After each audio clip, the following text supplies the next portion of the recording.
भाई इस एक्सप्रेशन को डिवाइड करना है, इससे डिवाइड करना है। तो सबसे पहले तो ये एक्सप्रेशन लिखें, तो हम लोगों ने लिखा 5x³ माइनस का 12x² प्लस 12x प्लस 13, इसको डिवाइड करना है। अब डिवाइजर एक्सप्रेशन क्या है, यानी कि जिससे डिवाइड करना है वो है x² माइनस का 3x प्लस 4। ठीक है, सबसे पहला काम क्या करना होता है भाई, सबसे पहले हम लोग देखते हैं कि जिसको डिवाइड करना है उस एक्सप्रेशन में सबसे बड़ी पावर वाला टर्म कौन है, उसको लिखो। ये रफ वर्क है। अब इसको डिवाइड करेंगे किससे, डिवाइजर एक्सप्रेशन की सबसे बड़ी पावर वाले टर्म यानी कि x² से। तो जब 5x³ को x² से डिवाइड करेंगे तो क्या मिलेगा हम लोगों को, 5x मिलने वाला है। रखिए भाई, तो ये हुआ कोशिएंट का फर्स्ट टर्म 5x। अब इस 5x का मल्टीप्लाई यहाँ पे जितने भी टर्म्स है सबके साथ करेंगे, प्रोडक्ट को यहाँ पर लिखेंगे, बस लाइक टर्म्स को साथ में रखना है। तो 5x का मल्टीप्लाई x² में करेंगे तो हमें मिलेगा 5x³ लिख दिया हम लोगों ने। 5x का मल्टीप्लाई -3x में करेंगे तो प्लस माइनस माइनस में आएगा प्रोडक्ट, और फिर रहेगा क्या, माइनस का 15x², तो माइनस का 15x², तो x² के साथ में रखा हम लोगों ने।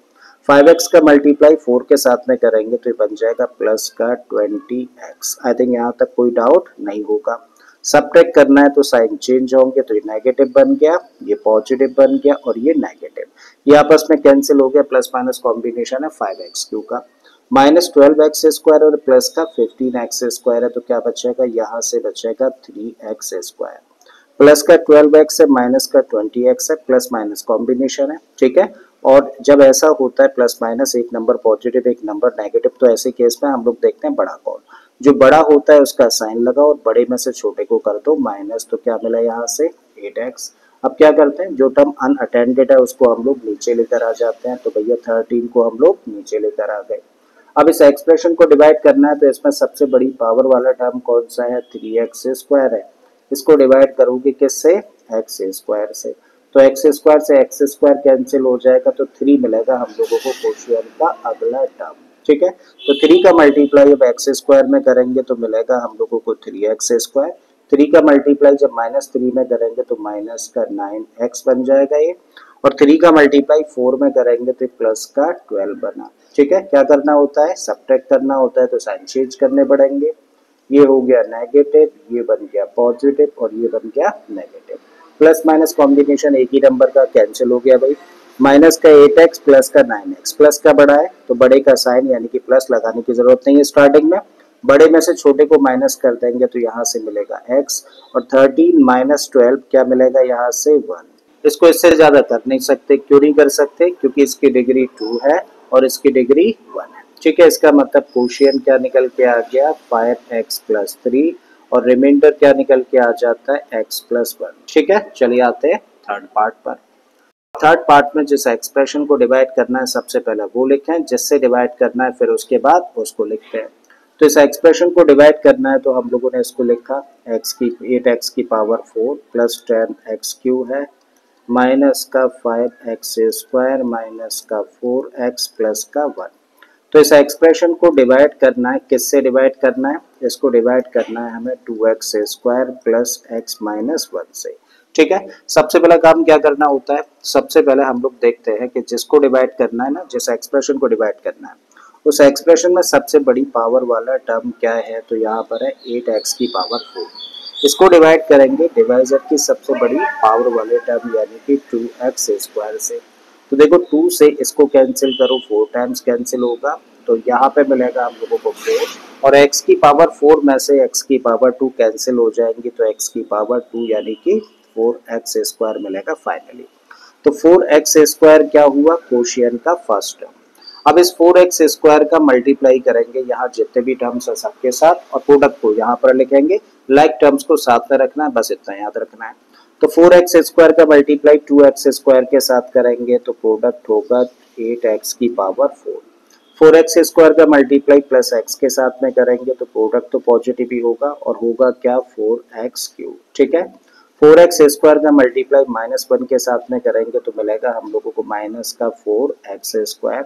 सबट्रैक्ट करना है तो साइन चेंज करेंगे, साइन चेंज करेंगे पॉजिटिव है क्या बन जाएगा नेगेटिव, ये भी नेगेटिव और ये नेगेटिव है तो ये बन जाएगा पॉजिटिव। ठीक है, 8x⁴ का प्लस माइनस कॉम्बिनेशन है तो आपस में कैंसिल हुआ, अब यहाँ पर आए तो 10x³ पॉजिटिव है और 4x³ नेगेटिव है, तो 10x³ में से 4x³ माइनस करेंगे तो क्या मिलेगा हम लोगों को 6x³। यहाँ पर देखें तो माइनस का 5x² है, प्लस का 4x² है, प्लस माइनस कॉम्बिनेशन है डिफरेंट नंबर्स का। तो ऐसे केस में हम लोग क्या देखते हैं, ऐसे केस में हम लोग देखते हैं कि बड़ा कौन, जो बड़ा होता है उसका साइन लगाइए और बड़े में से छोटे को कर दो माइनस। मतलब 5x² में से 4x² माइनस करेंगे तो क्या मिलेगा, x² मिलेगा। फिर इसके बाद क्या करते हैं, जितने भी टर्म्स अनअटेंडेड हैं उनको लेकर आते हैं नीचे। तो पहले कौन आएगा, माइनस का 4x, फिर उसके बाद में +1। अब क्या करना है भाई, अब हम लोगों को इस एक्सप्रेशन को डिवाइड करना है इससे। तो यहाँ पे सबसे बड़ी पावर वाला टर्म कौन है भाई, ये है 6x³ और इससे डिवाइड करेंगे 2x² को, ठीक है।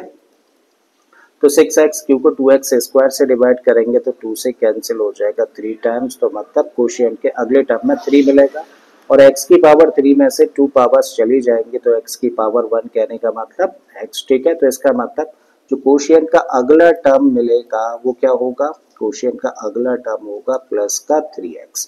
अब इसका मल्टीप्लाई यहाँ लेके जितने भी टर्म्स है सबके साथ करो, प्रोडक्ट को यहाँ लिखो, लाइक टर्म्स को साथ में रखना है, बस इतनी बात याद रखनी है।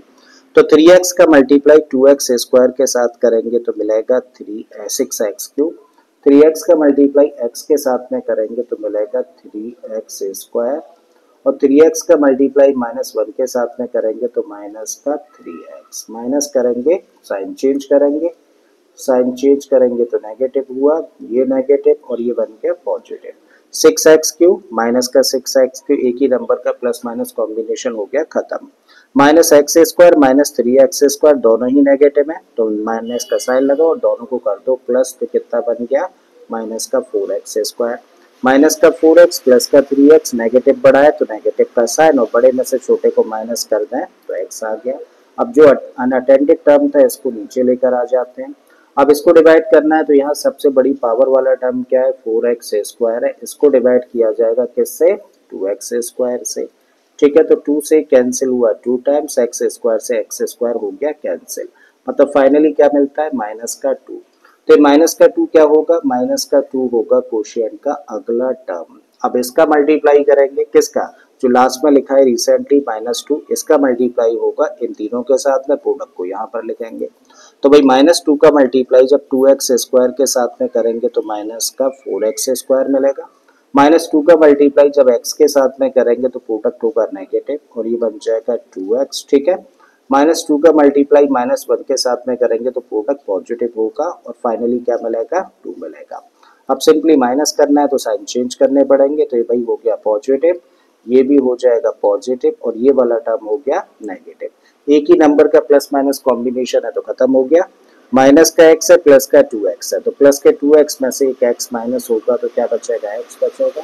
माइनस का 2 है प्लस का 1 है, नेगेटिव बड़ा है तो नेगेटिव का साइन और बड़े में से कर दो छोटे को माइनस, तो क्या मिला 1, ठीक है। और यही हम लोगों का रिमाइंडर हो जाता है, कोशिएंट हो जाता है। तो यहाँ इस क्वेश्चन में कोशिएंट क्या है, 4x² प्लस 3x माइनस 2 और रिमाइंडर क्या निकल के आता है, रिमाइंडर निकल के आता है x माइनस 1, ठीक है। तो ये आंसर हुआ इस थर्ड पार्ट का। तो मुझे उम्मीद है कि आप लोगों को समझ आ गया होगा कि एक एक्सप्रेशन को दूसरी एक्सप्रेशन से कैसे डिवाइड करते हैं, किन चीज़ों का ध्यान रखना पड़ता है। अगर आपने वीडियो को बिल्कुल भी स्किप नहीं किया है तो मुझे यकीन है कि आपको एक एक पॉइंट जरूर समझ आया होगा, और अगर एक एक पॉइंट समझ आया तो प्लीज़ वीडियो को लाइक कर दीजिए, लाइक बनता है। चैनल को सब्सक्राइब कर लें अगर आपने अभी तक इस चैनल को सब्सक्राइब नहीं किया है, और हो सके तो इस वीडियो लेक्चर को अपने दोस्तों के साथ में शेयर भी करते हैं। फिर से आता हूँ एक और क्वेश्चन के साथ में। Till then keep learning and thank you for watching this video.